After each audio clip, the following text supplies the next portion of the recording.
Hello, everyone. How are you doing? And welcome to another episode of the Dr. Will Show, where we have the discussions on social innovation and becoming the CEO of you. Each week, I bring in a thought leader, practitioner, or content creator, and we just sit back and have a conversation. We chat about ideas and strategies on how you can live your best life. I am your host, Dr. Will, and today I am here with Desiree Alexander. How are you doing, Desiree? I'm doing well, thank you.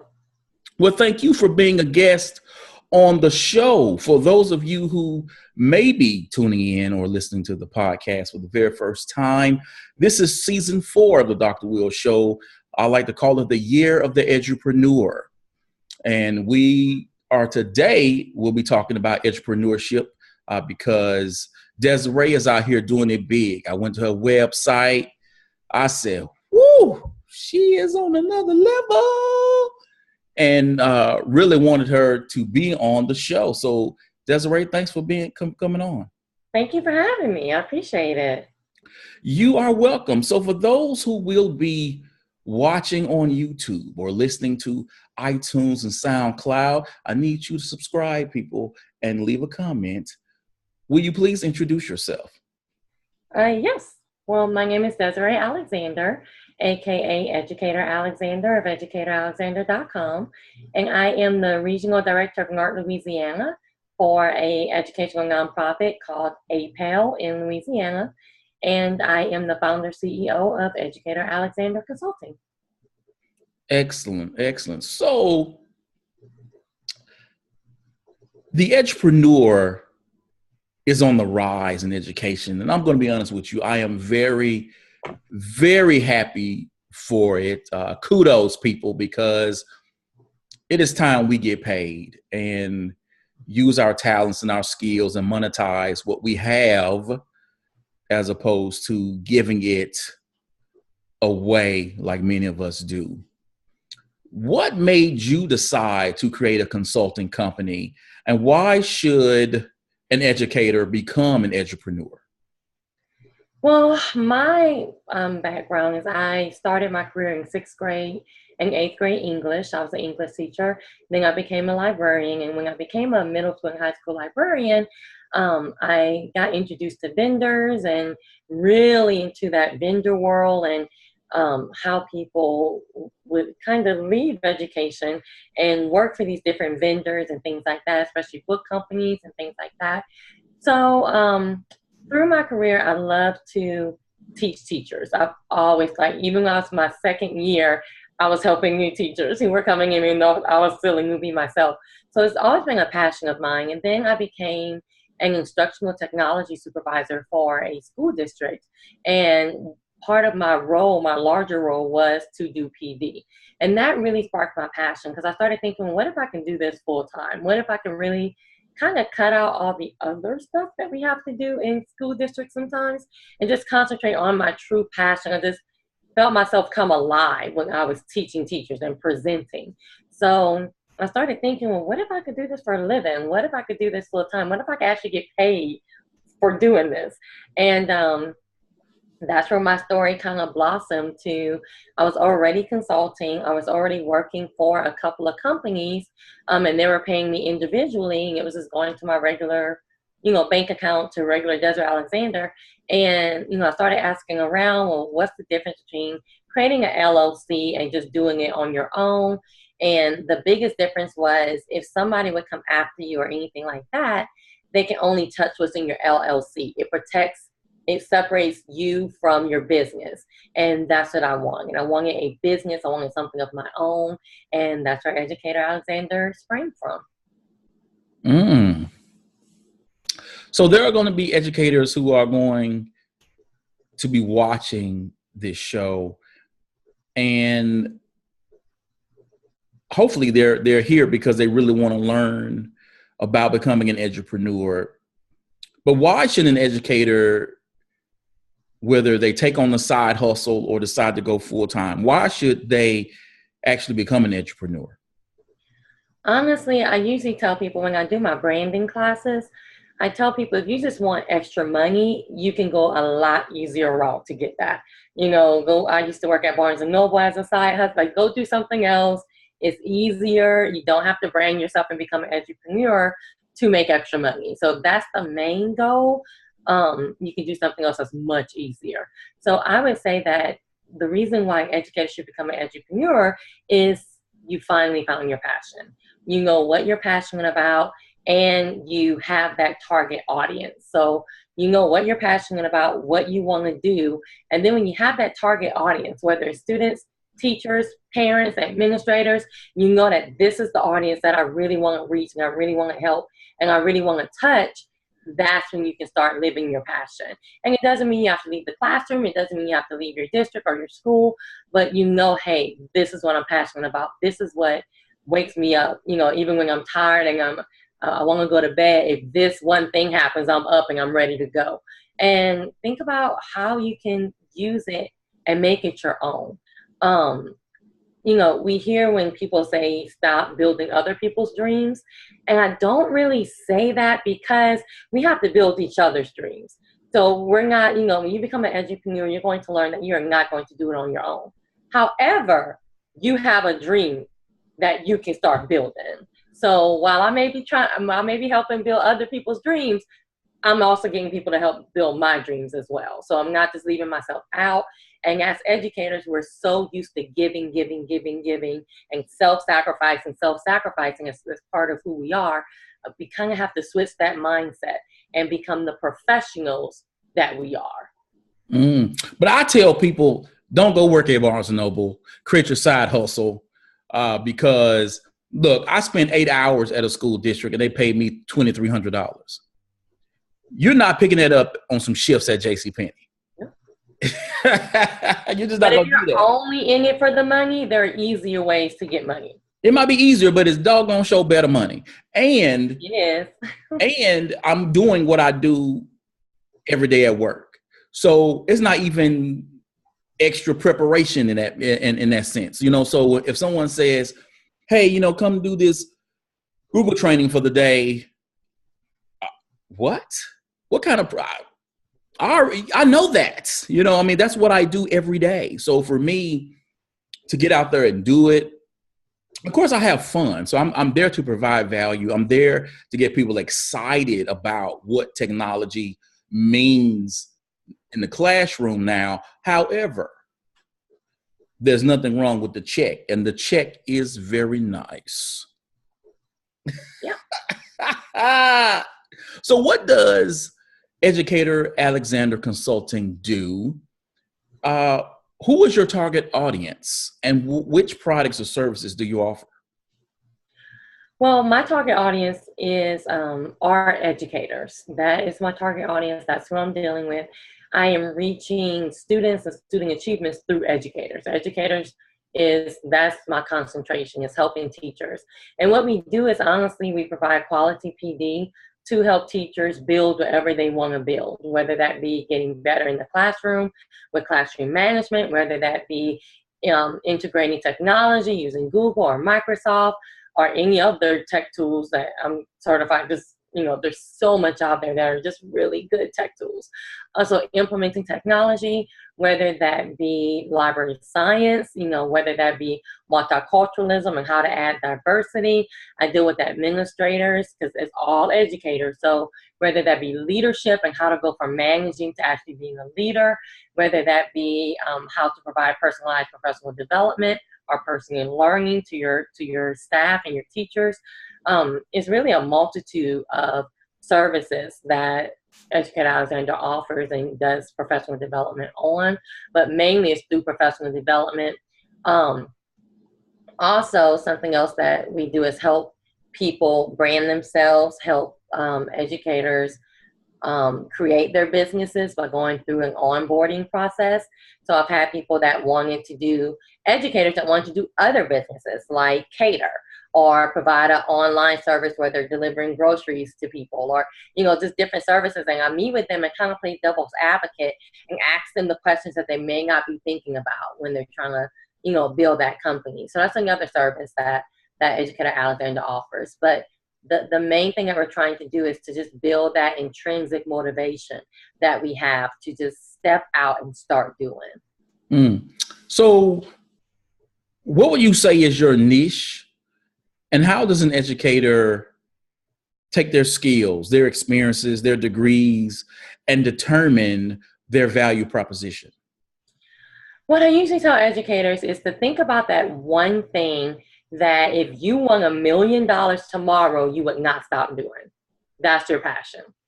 And it may not be education, but that is your passion. That one thing that, if I won $1 million tomorrow, most of it's going to go into Educator Alexander to build it up, because that's my passion. I'm not going to stop it.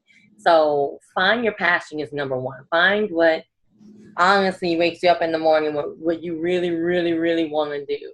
And ask yourself the hard questions, to come up with what is truly your passion. Then after that, you can look into creating whatever little niche, you want to create. I also tell people to look at what's already out there, because there's not that many original ideas, I mean, providing PD is not an original idea. How I do it is different, but it's not an original idea. So see who else is out there. Start building your PLN to find your niche as well, because learning who's out there, starting to talk to them, you may realize, oh, there's a gap right here. Oh, there's a gap right here. I can tell you right now that not a whole bunch of people are dealing with administrators that much. We kind of feel like when you get there, you can handle it yourself. So there's not that many people dealing with administrators really hands-on. So just think about what's your passion, and then you can find what niche. For Educator Alexander, our niche is anybody in education. So whether that be administrators, teachers, paraprofessionals, anybody that's in education that has that I don't want to say dream and be cliche, but has that passion, has that dream, and just doesn't quite know how to get there.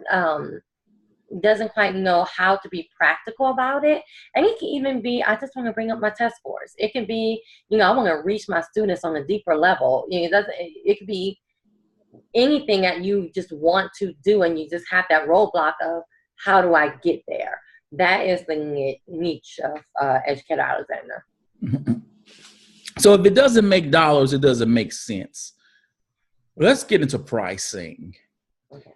How should someone determine what they're going to charge for their products or services? Oh, that's a hard question. I think I'm still building, my pricing. When you first get started, I usually tell people, especially if you're building a brand, is that you're going to do stuff for free because you're building your brand, you're getting your name out there, you're getting your product out there. You want people to start associating you with a quality product. So to do that, you may go to conferences and present. You may, do webinars for other companies. You want to get your name out there. So don't be afraid, because some people, when they hear business and they start hearing advice from everybody, they hear, don't do anything without getting paid. Well, you want to get your name out there first. I mean, who are you? And I mean, who are you for me to pay you $1,000 or $20? Who are you? So you have to start small, dream big, start small. So you want to start there. And then a big thing that I would suggest you do is ask around.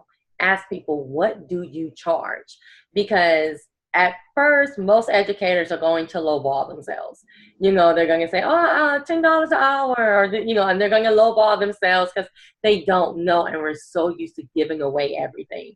So ask around, what do you charge? What do these big companies charge to come in and teach Google? What do, the speaker that came to speak to your school, what does he charge for his daily rate? So start asking people, well, what do you, if you don't mind me asking, I'm building my own company, what did you charge for this session? Or what do you charge? Put it out there on Facebook, put it out there on Twitter. Start seeing what people charge, and then decide how much of that do you want to charge. Well, maybe since, he's a big name out there, I'm not going to charge the 10 grand a day and think people are going to pay for that. They don't know who I am. So maybe I can charge, 2,500, or, so you start thinking, okay, what can I charge for this service? And it's a growing process, because the more you grow, of course, the more your price can grow. What I do is I have a different price for individuals and a different price for companies. So, for example, if a teacher, because I work with individual teachers and all educators, I work with school districts, I work with companies, I work with individual schools. So it really depends on who I'm working with. If I'm working with an individual teacher or a paraprofessional or substitute, I usually charge $25 an hour. Still maybe lowballing myself, but that's what I charge. I figure, people are asking for services. I always do a 2 hour minimum. But that's what I charge. If it's a company or anything like that, it usually starts at 1,000 per day, plus travel. So if I have to travel, that'll be plus mileage, plus food, plus hotel. And that's kind of where I am right now. Yep, and you are lowballing yourself. I'm telling you right now. Right, yeah, for real. So I went to your course, your class, your website, and one of the things that really intrigued me were the courses I saw, because our company is in the process of transitioning from a traditional I go to you workshop training to a fully digital company where we create content, where we offer courses and webinars, because one, I really do enjoy the digital space and love how I can, as I like to say, level up educators by offering those courses and webinars where they can take at their own pace, get the skills they need, earn CEUs, which they need, and never have to leave the house. Two, I work full time and I only have so many personal days that I can take. And even though, $2,300 here, $3,000 there sounds good, but I'm giving up that personal time to where if I just want to go chill, I don't feel like going to work. I'm taking next week up, next Wednesday off. Well, that day is gone if I am actually going somewhere to deliver training. So we're doing that. So when I saw the courses, I said, okay, this is awesome. Where does delivering courses fit into your business model? And what are some of the courses you actually offer? Well, delivering courses in a digital format came about because I do SLLA test prep for educators who want to become administrators. And sometimes I would get people that would contact me and they wanted it the next day. And I was booked. Like you said, I have a full-time job. I'm doing other things. And I just couldn't provide for them, as I wanted to. So I started thinking, okay, I need some way where I can go. We can go to this link and do it yourself. You can go to this link, go through the same course I'm going to give you, and may not be there for questions and things like that, but you can still go through the course. So that's where my teachable course classroom came out of that need to make sure that people still had me, even though I wasn't available, pretty much. So right now I have 4 courses, but 3 are real teachable courses. I have one on the SLLA test prep. So if you want to get your educational leadership certification in a state that uses SLLA, or in other states that's comparable to SLLA, can help you. Also have a SLLA test prep answers, where we go through the ETS test prep book and actually go through each question with you and tell you how you should answer it, what you should have been thinking about, and things like that. Then I have a Google certification level 1 that will be available February 15th. So that Google certification level 1 goes through everything that you need to know to pass the test on the skill scenario levels. So it actually goes through, like, this is how you do this, this is how you do this, so you know what to do. And then my 4th one is not really a course, but it's to buy time with me. So if you go through those courses and you say, you know what, I really wish I had 30 minutes where I can sit down and ask her these questions, we can buy that block of time. And then I email you to set it up, and then we go from there. So Let's get into branding. Mhm. Uh, there are so many educators who they're resistant to call themselves a brand.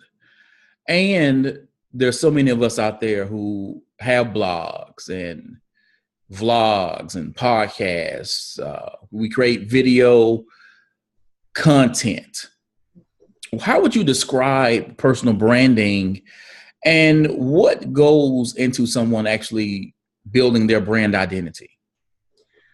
Well, I describe personal branding as really taking all these little scattered ideas and bringing them under one umbrella. So that's what a brand is going to do. So if you have that blog and website and this and that, and I'm doing this over here, you're going to bring that all together and put it under one brand. A brand is important because it's recognizable. So instead of you doing all these different things, and I don't really know who's doing that, but I like it, but I know he's over here doing this, that brand's gonna bring it all under one umbrella. And I know, okay, well, this brand deals with all these different topics, and I know where to go, and you can build trust. When I'm teaching my branding class, that's one of the things I say is children who can't even talk know those arches. You know, we don't know how they learn them or how they know them, but they know I want whatever's in those arches because it builds that trust. And that's what you want. You want, I always say, you want somebody to pass by a table and see your brand at the front of their eyes and know that that's trustworthy. That I don't know what you're reading right now, but I know it's good because it's the brand that I trust. So that's what that branding will do for you. How to get started? That's a more time than we have. But I would say the first thing to do, of course, is to see what you want to brand and to find your audience.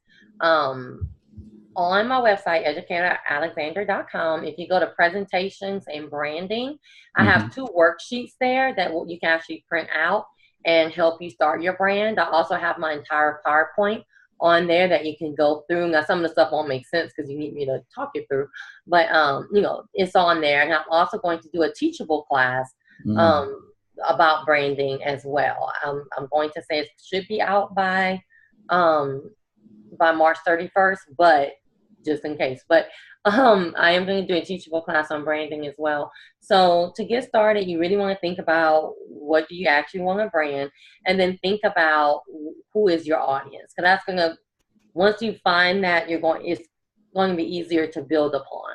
And don't say your audience is everybody. It's not. Like, stop yourself. It's not everybody. You're not Coca-Cola. Like, find your audience. Who am I dealing with? Now, if you want to branch out later, that's fine.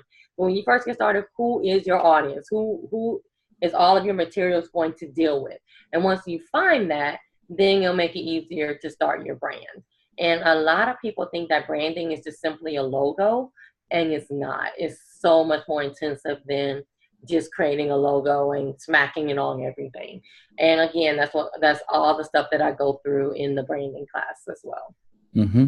So for those who are watching, well, not live, I don't do a live show anymore, but we'll be watching on YouTube and listening on SoundCloud and iTunes. And they're like, I've been watching this Dr. Will show, and there's something about that entrepreneur that intrigues me. I think I want to do it. Once the bug has hit them, where do they start?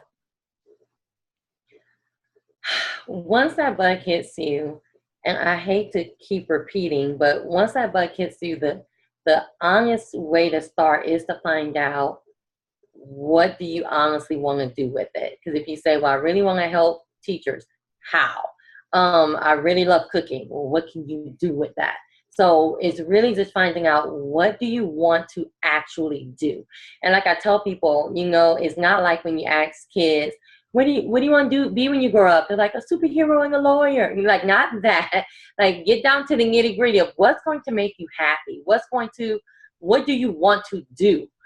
Once you find that out, you can move forward, because there's so many people that create brands and either they fail or they create brands and it's changing every time you look around. The brand is changing because they don't have that vision. They don't have that focus of what do they actually want to do.